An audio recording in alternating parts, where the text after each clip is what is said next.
Campinas, os desafios da metrópole traz hoje um importante assunto para discussão, que é a questão da reciclagem dos eletrônicos.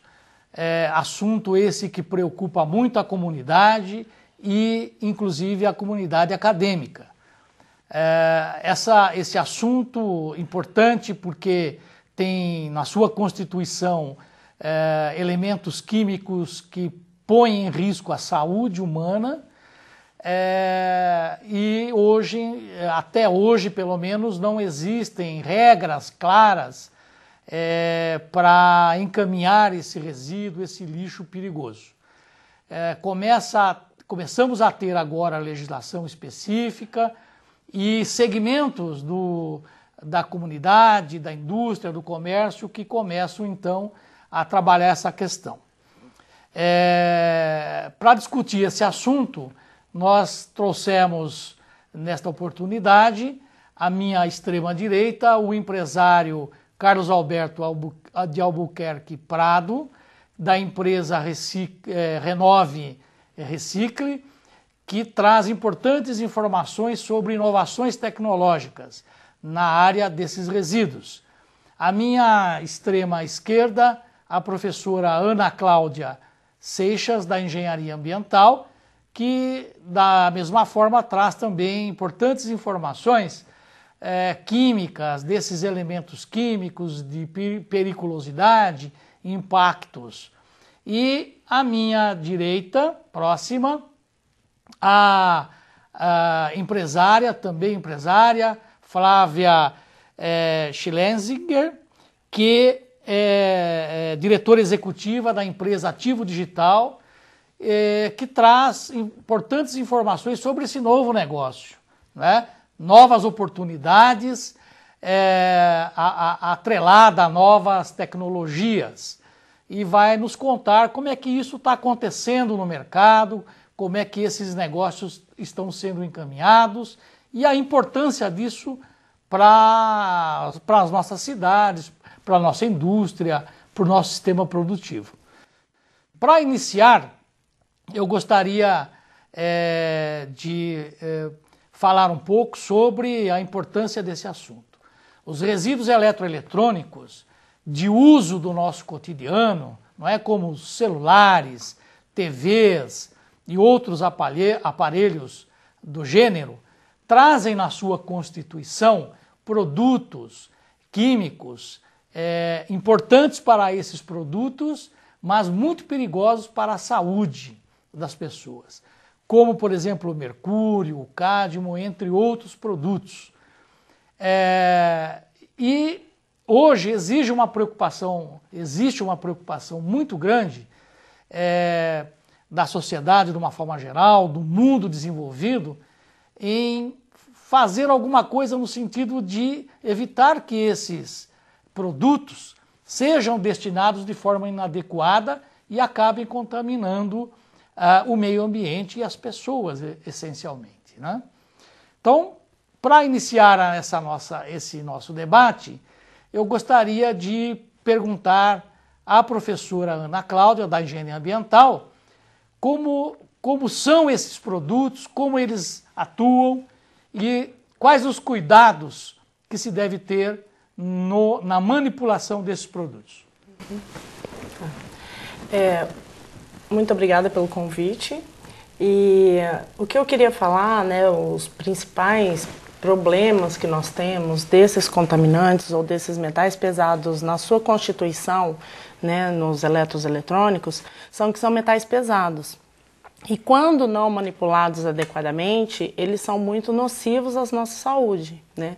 Então, por exemplo, nós temos cádmio, igual você falou, cádmio, mercúrio, chumbo, né, e outros elementos também constituintes dessas placas, né, desses circuitos eletrônicos, que quando manipulados não adequadamente, eles vão ser problema. Todos esses metais, eles são cumulativos no nosso organismo, então pode não ter um problema hoje, mas futuramente nós vamos ter, se ficarmos expostos muito tempo, nós vamos ter problemas cancerígenos. Só para entender, quando você diz eles são acumulativos no organismo, quer dizer que eles não se diluem por exemplo, na urina, nas fezes? Não, eles vão sempre acumulando no nosso organismo e isso é que vai afetando. Então isso, em nossos órgãos. Então pode atingir o sistema nervoso central, né? Pode ter problema de câncer, pode ter problema de lesões no corpo, né? E pode não ser uma exposição hoje, mas uma exposição cotidianamente, né? Você pode ter problemas futuros, né, no sentido da saúde. Né, o que acontece muitas vezes em países onde o pessoal às vezes até pega uma plaquinha de circuito eletrônico e eles tentam fazer a retirada desse material, né, ou derreter as plaquinhas para você conseguir fazer a retirada desse material. Isso daí eles já estão tendo um contato, eles estão tendo um contato com esse calor, com essa fumaça que eles estão inalando, que isso daí vai ter todo o problema no sistema respiratório, né. Fora que eles podem também acumular no organismo pelo contato, né? Por exemplo, mercúrio, você não pode ficar com mercúrio exposto na sua pele que você vai ter o contato, né, de absorção desse material. Professora, por exemplo, só para ilustrar, né, a nossa conversa, isso que eu vou dizer aqui, você que está nos assistindo aí, certamente vai concordar comigo que isso é muito recorrente, né? Então, por exemplo, quando você tem lá um monitor de computador, ou uma TV, ou mesmo um rádio, né, que parou de funcionar, que enfim, não tem mais uso, muitas vezes ou você guarda lá num quartinho, e outros até dão para os filhos brincarem, para desmontar, para, enfim, criar curiosidade nos circuitos, né? Então, quer dizer que quando faz isso, você está expondo aquelas crianças a uma contaminação. A uma contaminação, certamente. Certamente. Então, não é essa a forma correta de você dar um destino, né, para esse material. A gente não deve material. Guardar isso em casa. Não deve guardar e muito menos expor as crianças com placas de circuito ou, vamos abrir um computador para ver como que é dentro. Nada disso, porque você pode ter o problema de você se contaminar a criança e aí você ter problemas futuros aí. Então, assim, essa não é a forma adequada, né? A forma adequada são outros meios que nós temos para dar uma destinação correta. E isso acontece muito. Perfeito. Mesmo. E eu perguntaria, então, a Flávia, né, que é empresária nesse setor e diretora de uma das mais importantes e pioneiras empresas desse setor, né? Como é que faz isso, Flávia? Como é que é a logística disso? Se não pode guardar em casa, né? Se não devemos guardar em casa, guardamos isso onde? Entregamos isso para quem? Não é? O que diz a legislação? A Política Nacional de Resíduos Sólidos, no seu artigo 33 e artigo 9º, né, conforme você nos ensinou hoje lá, né, diz que a partir de agora, quem produz tem responsabilidade. Como é que funciona isso no mercado, Flávia? Mundialmente, já existem há algum tempo diretrizes internacionais que indicam qual é a maneira correta, através de próprias diretrizes da ONU, por entender como isso afeta a população do planeta como um todo, e a lei brasileira reflete a preocupação dessas diretrizes internacionais em relação ao assunto. Então, uma das diretrizes diz que você tem que realmente aplicar os 3 R's também no tratamento e no gerenciamento dos resíduos eletrônicos, que seria reaproveitar, reutilizar e reciclar. E que a responsabilidade, assim como a diretriz internacional indica, é do fabricante de receber o retorno desses produtos, uma vez que esses produtos estejam em fim de vida útil. Então, se você tem, por exemplo, na sua casa um computador que você não utiliza mais, muito provavelmente, até pelas próprias leis ambientais brasileiras que regem o mercado de negócios, esses computadores eles podem ser retornados para a empresa que os fabricou. Essas empresas elas têm programas e uma vez que elas recebem esse material irá passar justamente pelos 3 R's. A primeira tentativa será reaproveitá-lo, ou seja, pessoas especializadas irão manipular o material, irão abrir esse computador, abrir esse eletrônico, para que ele possa ser reaproveitado e a vida útil dele estendida. Caso não seja possível estender 100% da vida útil desse equipamento, o próximo passo seria reutilizar os componentes deste equipamento em outros equipamentos. Se também não for possível utilizar 100% de todo esse material, aí nós partimos para a reciclagem, que seria retirar esses componentes, procurar extrair os metais e as matérias que podem retornar como matéria-prima via logística reversa para a própria indústria de eletroeletrônicos. Então nós podemos dizer que a reciclagem de eletroeletrônicos é um pouco diferente da reciclagem dos materiais como plásticos, PET e outros materiais.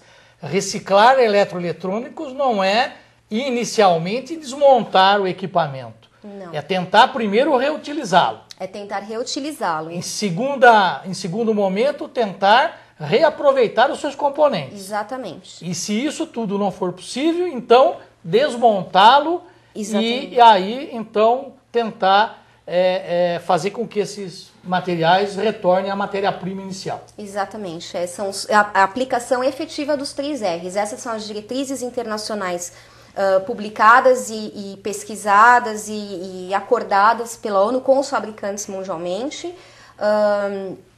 É o que as leis já na Europa e nos Estados Unidos aplicam para os mercados consumidores, e no Brasil estamos caminhando para isso. Ainda existe muito entendimento na questão da reciclagem, porque nós temos um parque de eletroeletrônicos antigo. São equipamentos que estão aí há 20 anos e que nunca foram retirados do mercado. Mas à medida que esses equipamentos comecem a entrar no processo de reciclagem e destinação correta, e que novos equipamentos com vida útil mais curta comecem a ter o seu fim de vida, o que irá acontecer efetivamente é o reaproveitamento inicialmente do equipamento, a reutilização dos componentes ou a reciclagem após essas 2 opções terem falhado. Queria perguntar ao Carlos, isso tudo que a Flávia colocou, né? Quer dizer, esse estado de coisas que ela colocou, nós temos tecnologia para isso? Já? O Brasil já tem viabilidade técnica para fazer isso tudo? Olá, obrigado pela oportunidade de todos vocês de estar aqui na mesa, obrigado, professor. Eu acho que a gente está aprendendo. Hoje o Brasil está levando muito a sério esse processo com as novas políticas e acho que a gente está no caminho. Existem pessoas já investindo e procurando, nós mesmos há 2 anos procuramos novas tecnologias e acho que a base de tudo é o ciclo de vida do produto como um todo e também a educação hoje da nossa população. Então, se nós não tivermos a base, a educação, a gente não chega a lugar nenhum. Eu acho que o Brasil está procurando isso. Flávia, a Ana Cláudia colocava aqui a questão do perigo desses componentes, né? Na manipulação, enfim, no contágio. O cidadão que está lá nos ouvindo em casa, né? E tem lá um equipamento eletroeletrônico inservível, e ele já obviamente tem ideia de que aquilo é perigoso. Ele não quer mais ficar com isso lá em casa. O que ele faz com aquilo? Qual é o roteiro? Ele deve procurar uma empresa especializada, no caso, no gerenciamento de um ativo eletrônico, e essa empresa vai fazer um diagnóstico. O que você quer fazer? Qual é a idade do seu equipamento? Se for um equipamento muito antigo, muito provavelmente neste momento, pelo grau de contaminação, esse equipamento deverá ser destinado para algum tipo de destruição final, não irá passar nem pelos próprios 3 R's. Por quê? Porque são tecnologias muito antigas e equipamentos que contêm quantidades muito maiores do que os equipamentos atuais dos metais pesados que a Ana estava comentando. Então, nesse caso, a empresa irá direcioná-lo para destruir o equipamento. Ou então ela vai direcionar esse equipamento para reciclagem. Mas a primeira opção, a opção mais correta, seria procurar entender se o fabricante desse equipamento tem algum tipo de programa de ciclo sustentável dos seus produtos, onde ele possa devolver esse equipamento para o fabricante, porque aí o fabricante vai tomar todas as medidas corretas e seguras para dar a destinação final desse equipamento.